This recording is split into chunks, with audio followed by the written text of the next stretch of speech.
Akashvani Thiruvananthapuram, Alappuzha, Kavaratti.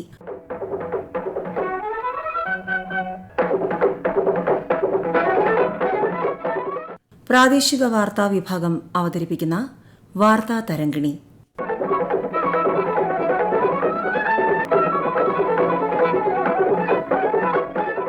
Indian ഭരണഘടനയ്ക്ക് 71 വയസ്സ്.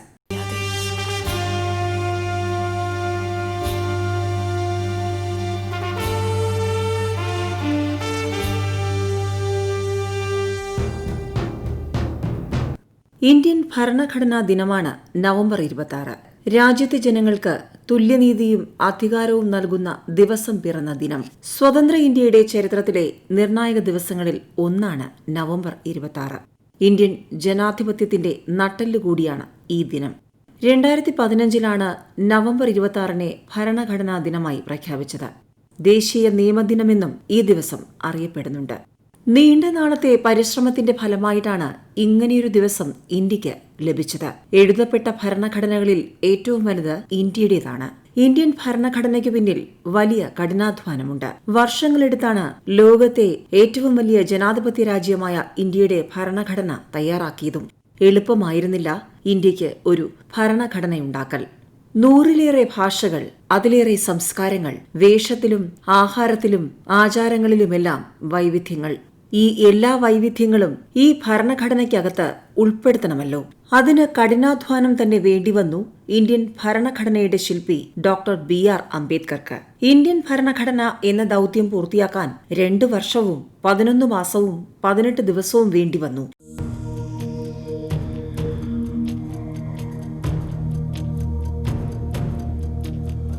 Indian ഭരണഘടനയുടെ ശില്പി ഡോക്ടർ BR അംബേദ്കറുടെ വാക്കുകൾ കേൾക്കാം. Paragraph 3 envisages the future constitution of India. I do not know what is the intention of the mover of the resolution, but I take it that it is a sort of, after this resolution is passed, it will act as a sort of a directive to the Constituent Assembly, frame the constitution in terms of paragraph 3 of the resolution. What does paragraph 3 speak of? Paragraph 3 says that in this country there shall be 2 different sets of polity.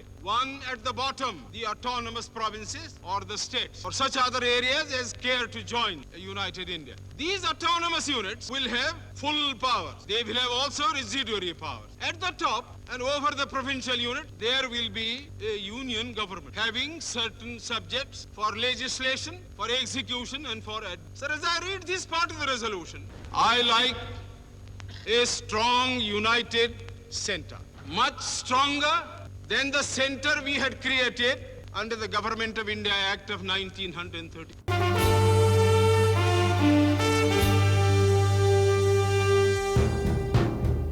Doctor സച്ചിദാനന്ദ സിൻഹയുടെ നേതൃത്വത്തിൽ 1946 December 9 ഭരണഘടനാ assembly ആദ്യമായി യോഗം ചേർന്നു. ഈ യോഗം വിജയം കണ്ടതോടെ 1947 August 26 doctor BR അംബേദ്കറുമായി ചേർന്ന് ഒരു കരട് സമിതി രൂപീകരിക്കാൻ തീരുമാനമായി. 1949 നവംബർ 26 അംബേദ്കറുടെ നേതൃത്വത്തിലുള്ള പ്രവർത്തനങ്ങൾ പൂർത്തിയായി. തുടർന്ന് 1950 ജനുവരി 26 ഇന്ത്യൻ ഭരണഘടന പ്രാബല്യത്തിൽ വരികയും ചെയ്തു. ഇന്ത്യൻ ഭരണഘടന ജാതിമത ഭേദമില്ലാതെ രാജ്യത്തെ ജനങ്ങൾക്ക് തുല്യനീതി നൽകുന്നുണ്ട്. പൗരന്റെ നീതി, സമത്വം, സ്വാതന്ത്ര്യം എന്നിവ ഉറപ്പാക്കാനും ഇതിലൂടെ സാധിച്ചു. സാഹോദര്യത്തെ ഉയർത്തിപ്പിടിക്കുന്ന നിലപാടാണ് ഭരണഘടന പിന്തുടരുന്നത്. ഇന്ത്യൻ ഭരണഘടന സ്ഥാപിതമായതോടെ രാജ്യത്തെ ഒരു പരമാധികാര സോഷ്യലിസ്റ്റ് മതേതര ജനാധിപത്യ റിപ്പബ്ലിക്കായി പ്രഖ്യാപിക്കുകയും ചെയ്തു. ഇന്ത്യ സ്വതന്ത്രമാകുന്നതിനു മുൻപ് രൂപവൽക്കരിച്ച ഇടക്കാല ഗവൺമെന്റിന്റെ കാലത്താണ് ഭരണഘടനയുണ്ടാക്കാനുള്ള പ്രവർത്തനങ്ങളുടെ ഔദ്യോഗിക തുടക്കം. 1946 ഡിസംബർ 6 ഭരണഘടനാ നിർമ്മാണ സഭ നിലവിൽ വന്നു. പ്രവിശ്യ നിയമനിർമ്മാണ സഭകളിൽ നിന്നുള്ള 292 അംഗങ്ങളും നാട്ടുരാജ്യങ്ങളെ പ്രതിനിധീകരിച്ച് 93 അംഗങ്ങളും ചീഫ് കമ്മീഷണേഴ്സ് പ്രൊവിൻസുകളിലെ 4 പേരുമടക്കം 389 പേരാണ് അതിലുണ്ടായിരുന്നത്. പാകിസ്ഥാനിൽ ഉൾപ്പെട്ട പ്രദേശങ്ങളിലെ പ്രതിനിധികൾ ഒഴിഞ്ഞപ്പോൾ അത് 299 കേരളം ഉൾപ്പെടുന്ന പ്രദേശങ്ങളെ പ്രതിനിധീകരിച്ച് 17 പേരാണ് ഇതിലുണ്ടായിരുന്നത്. യുണൈറ്റഡ് പ്രൊവിൻസിനെ പ്രതിനിധാനം ചെയ്തവരുടെ കൂട്ടത്തിൽ മലയാളിയായ ഡോക്ടർ ജോൺ മത്തായി ഉണ്ടായിരുന്നു.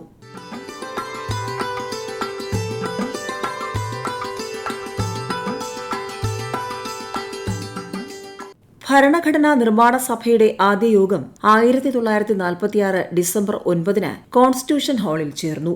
1946 ഡിസംബർ 23 വരെ നടന്ന സമ്മേളനത്തിൽ ആചാര്യ കൃപലാനിയാണ് ആദ്യം സംസാരിച്ചത്. ഡോക്ടർ സച്ചിദാനന്ദ സിൻഹയായിരുന്നു സഭയുടെ താൽക്കാലിക അധ്യക്ഷൻ. പിന്നീട് ഡോക്ടർ രാജേന്ദ്ര പ്രസാദ് അധ്യക്ഷനായി. BN റാവുവായിരുന്നു നിയമോപദേഷ്ടാവ്. ഡിസംബർ 13 ജവഹർലാൽ നെഹ്റു അവതരിപ്പിച്ച ലക്ഷ്യപ്രമേയം 22 യോഗം അംഗീകരിച്ചു.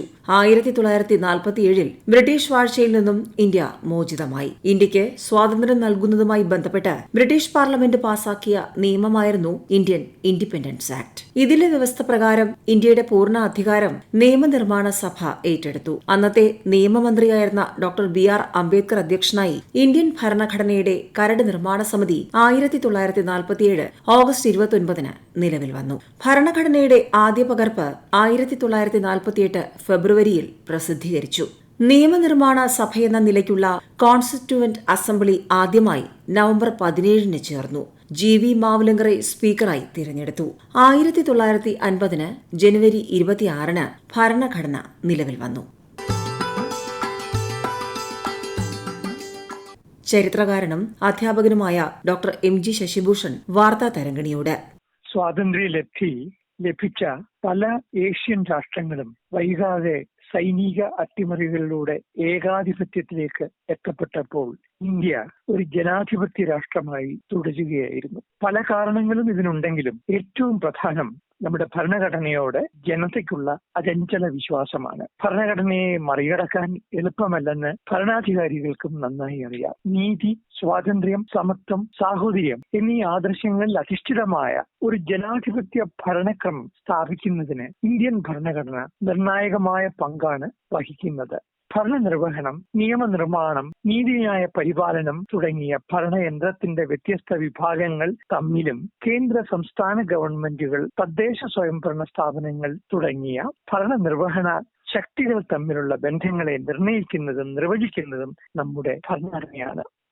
സ്ഥാപനങ്ങൾക്ക് സംസ്ഥാന സർക്കാരുകളെ തിരുത്തുവാൻ അവകാശമുണ്ടെന്ന് വ്യവസ്ഥ ചെയ്യപ്പെട്ടിട്ടുള്ളപ്പോഴും വികസന പ്രവർത്തനങ്ങൾക്ക് വേണ്ടി നിലകൊള്ളുന്ന തങ്ങളുടെ വഴിമുടക്കാനുള്ള ഉദ്യമങ്ങൾ എവിടെ നിന്നുണ്ടായാലും അത് അനുവദിക്കാനാവില്ലെന്ന് വാദിക്കുന്ന സംസ്ഥാനങ്ങൾ പുതിയ കാലഘട്ടത്തിൽ ഉണ്ടായെന്നിരിക്കും. ജനങ്ങളെ ബന്ദികളാക്കുന്ന, അതായത് ഹോസ്റ്റേജസ് ആക്കുന്ന ഒരു നടപടിക്കും ഭരണഘടന എന്നാൽ അനുവാദം നൽകുന്നില്ല.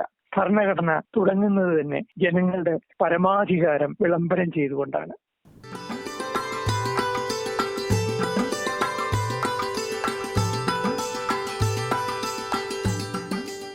നമ്മൾ ഭാരതത്തിലെ ജനങ്ങൾ എന്നാണ് ഇന്ത്യൻ ഭരണഘടനയുടെ ആദ്യ വാക്കുകൾ. ഭാരതത്തെ പരമാധികാര സോഷ്യലിസ്റ്റ് മതനിരപേക്ഷ ജനാധിപത്യ റിപ്പബ്ലിക്കായി ഇന്ത്യയിലെ പൗരന്മാർ പ്രഖ്യാപിക്കുന്നതാണ്, അതിന്റെ ദൃഢനിശ്ചയം വ്യക്തമാക്കുന്നതാണ് ഭരണഘടനയുടെ ആമുഖം. തുല്യത, നീതി, സ്വാതന്ത്ര്യം, സാഹോദര്യം എന്നിവയുടെ അടിത്തറയിൽ കെട്ടിയുയർത്തിയ ഭരണഘടന വൈവിധ്യങ്ങളുള്ള ഇന്ത്യ മഹാരാജ്യത്തെ ഒരുമിച്ച് വിളക്ക് ചേർക്കുന്ന സുദൃഢമായ കണ്ണിയാണ്.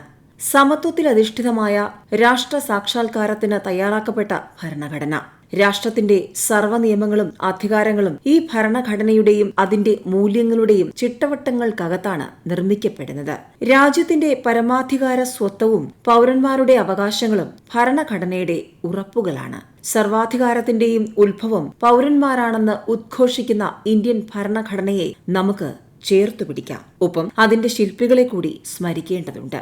ഇവരെ കൂടി അറിഞ്ഞാൽ മാത്രമേ ഭരണഘടനയെക്കുറിച്ചുള്ള ചരിത്രവും പൂർത്തിയാകൂ.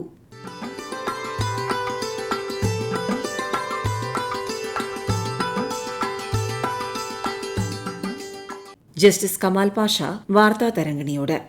നമ്മുടെ ഭാരതത്തിന്റെ ഭരണഘടനയുടെ 71ാം വർഷത്തിലേക്ക് വയസ്സിലേക്ക് അത് കടക്കുകയാണ്. നവംബർ 26. അപ്പോൾ ഈ നമ്മുടെ ഭാരതത്തിന്റെ ഭരണഘടന എന്ന് പറയുന്നത് ലോകത്തെ ഏറ്റവും ബൃഹത്തായ ഭരണഘടന എന്ന് വേണം പറയാൻ. കാരണം ഇത്രത്തോളം വലിയ ഭരണഘടന വേറെ ഇല്ല. കാരണം ഇത് 395 ആർട്ടിക്കിൾ ഉൾപ്പെടുന്ന ഭരണഘടനയാണ്. ഈ ഭരണഘടനയിലെ ഉള്ള കാര്യങ്ങൾ എന്ന് പറയുന്നത് യഥാർത്ഥത്തിൽ അതിന്റെ ആശയങ്ങൾ പല വിദേശ രാജ്യങ്ങളിൽ നിന്നും അതിന്റെ ആശയം കടമെടുത്തിട്ടുണ്ട്. ആശയം സ്വീകരിക്കുക, നല്ല ആശയങ്ങൾ.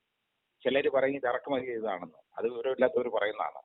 ആശയങ്ങൾ കടമെടുക്കുന്നതിൽ ഒരു തെറ്റുമില്ല. നല്ല ആശയങ്ങൾ, ഇപ്പൊ സാഹോദര്യം, അതേപോലെ തന്നെ സമാധാനം, ഇങ്ങനെയൊക്കെയുള്ള ആശയങ്ങൾ, തുല്യത, ഇതൊക്കെ കടമെടുക്കുക എന്ന് പറയുന്നത് വളരെ വലിയ കാര്യമാണ്. അത് ഒരാൾ പറഞ്ഞുപോയി എന്നുള്ളത് കൊണ്ട് നമുക്ക് എടുക്കാൻ പാടില്ല എന്ന് പറയാൻ പാടില്ല. ഇവിടെ നോക്കുമ്പോൾ നമ്മുടെ ഭരണഘടനയുടെ പ്രിയാമ്പിൾ എന്ന് മാത്രം ഒന്ന് നോക്കിയാൽ അത് പ്രിയാമ്പിൾ എന്ന് പറയുന്ന ഭരണഘടനയുടെ ഹൃദയമാണ്. അതിനകത്ത് എല്ലാം ഉൾക്കൊണ്ടിട്ടുണ്ട്. We the people of India, അതായത് ഇന്ത്യയിലെ ജനങ്ങളായ നാം solemnly declare to constitute India into a sovereign, social, secular, democratic republic. ഇത് ഇത്രയും കാര്യങ്ങളാണ് അതിന്റെ ക്രക്സ് എന്ന് പറയുന്നത്. സോഷ്യലിസ്റ്റിക് അപ്രോച്ചാണ്, അതുപോലെ സോവറൻ പരമാധികാരമുള്ള രാജ്യമാണ്, അത് മാത്രമല്ല മതനിരപേക്ഷത പുലർത്തുന്ന രാജ്യമാണ്. പിന്നെ and to ensure to all its citizens, എല്ലാ പൗരന്മാർക്കും ഉറപ്പുവരുത്തുന്നത് എന്താണ്? Justice, liberty, equality and fraternity. അതായത് നീതി എന്ന് പറയുന്ന 3 വിധത്തിലാണ്: സാമൂഹ്യമായും സാമ്പത്തികമായും രാഷ്ട്രീയമായുള്ള നീതി, അതുപോലെ തന്നെ ലിബർട്ടി സ്വാതന്ത്ര്യം, ഇക്വാളിറ്റി തുല്യത, അതുപോലെ ഫ്രറ്റേണിറ്റി സഹോദരി. ഇതെല്ലാം ഉറപ്പുവരുത്തുന്നതാണ് നമ്മുടെ ഭരണഘടന. എന്നിട്ട് എന്താണ് അവസാനം? And we have presented this constitution to ourselves. നമ്മൾ ചമച്ച്, നമ്മൾ കോഡിഫൈ ചെയ്തെടുത്ത്, ക്രോഡീകരിച്ചെടുത്തിട്ട് നമുക്ക് തന്നെ സമർപ്പിച്ചേക്കാണ് നമ്മുടെ ഭരണഘടന. അപ്പൊ അതാണ് അതിന്റെ ഏറ്റവും വലിയ പ്രത്യേകത. അപ്പോ നമ്മൾ തന്നെ നമുക്ക് വേണ്ടി ചെയ്ത ഒരു കാര്യം അതിനെ നമുക്ക് തള്ളി പറയാൻ പറ്റൂല. അതിനെ പൂവിട്ട് പൂജിക്കണം. എല്ലാ മതങ്ങളുടെയും വിശ്വാസങ്ങൾ, അതുപോലെ തന്നെ എല്ലാ മതഗ്രന്ഥങ്ങളുടെയും വിശുദ്ധ ഗ്രന്ഥങ്ങളിലെയും അതിന്റെ അന്തസത്ത മുഴുവൻ നമ്മുടെ ഭരണഘടനയിൽ അരച്ചു ചേർത്തിട്ടുണ്ട്. അതാണ് നമ്മുടെ ഭരണഘടന. ഈ ഭരണഘടന എന്നും നിലനിൽക്കണം. നമ്മുടെ രാജ്യത്തെ തുല്യത എന്നും പുലരണം. നമ്മുടെ രാജ്യത്തെ മതനിരപേക്ഷത എന്നും പോകണം. ഇവിടുത്തെ ഡെമോക്രസി, ജനാധിപത്യം എന്നും നിലനിൽക്കണം. ഈ ആഗ്രഹത്തോടുകൂടി നമുക്ക് മുന്നേറാം.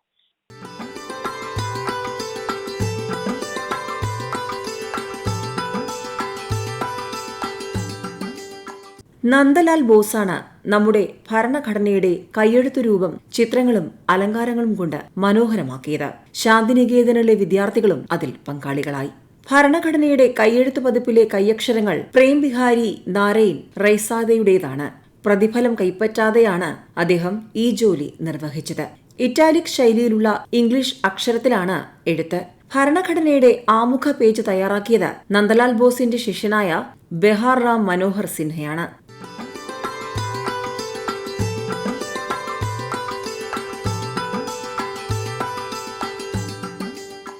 ഇന്ത്യൻ ഭരണഘടനയിലെ മൗലിക അവകാശങ്ങൾ എന്നും ലോകത്തിനു തന്നെ മാതൃകയാണ്. വ്യക്തി സ്വാതന്ത്ര്യത്തിന്റെ മാഗ്ന കാർട്ട എന്നാണ് മൗലികാവകാശങ്ങൾ അറിയപ്പെടുന്നതും. ഭരണഘടനയുടെ ഭാഗം 3-ൽ 12 മുതൽ 35 വരെയുള്ള വകുപ്പുകളിലാണ് മൗലികാവകാശങ്ങളുള്ളത്. സമത്വം, സ്വാതന്ത്ര്യം, ചൂഷണത്തിനെതിരെയുള്ള അവകാശം, മതസ്വാതന്ത്ര്യത്തിനുള്ള അവകാശം, സാംസ്കാരികവും വിദ്യാഭ്യാസപരവുമായ അവകാശങ്ങൾ, ഭരണഘടനാപരമായ പരിഹാരമാർഗം തേടുന്നതിനുള്ള അവകാശം എന്നിവയാണിവ. സ്വത്തവകാശം കൂടി മൗലികാവകാശമായി ഉൾപ്പെടുത്തിയിരുന്നുവെങ്കിലും 1978-ലെ 44-ാം നിയമ ഭേദഗതിയിലൂടെ അത് നിയമപരമായ അവകാശമാക്കി മാറ്റി. മൗലികാവകാശങ്ങളുടെ ശില്പി സർദാർ വല്ലഭായ് പട്ടേലാണ്.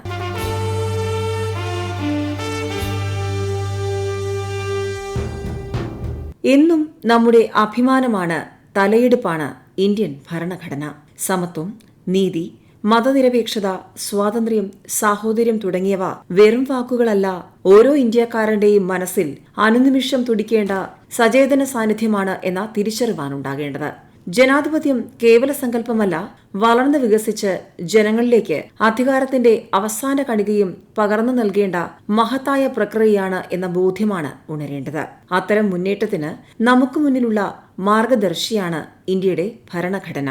ഈ ഭരണഘടനാ ദിനത്തിൽ ഭരണഘടനാ ശില്പികളെ സ്മരിക്കുകയും ഭരണഘടനയുടെ അടിസ്ഥാന മൂല്യങ്ങളിലുള്ള വിശ്വാസം ആവർത്തിച്ച് പ്രഖ്യാപിക്കുകയും ചെയ്യേണ്ടതിന്റെ അനിവാര്യത തെളിയുന്ന സാഹചര്യവും അതുതന്നെയാണ്.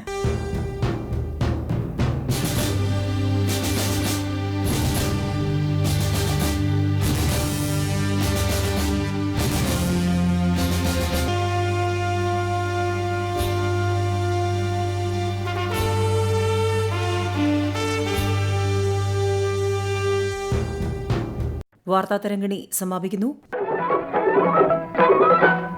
ഏകോപനം ആകാശവാണി വാർത്താവിഭാഗം മേധാവി മയൂഷ AM. തയ്യാറാക്കി അവതരിപ്പിച്ചത് ലക്ഷ്മി മോഹൻ. വാർത്താതരംഗിണി ഇനി തിങ്കളാഴ്ച രാവിലെ 9 മണിക്ക്.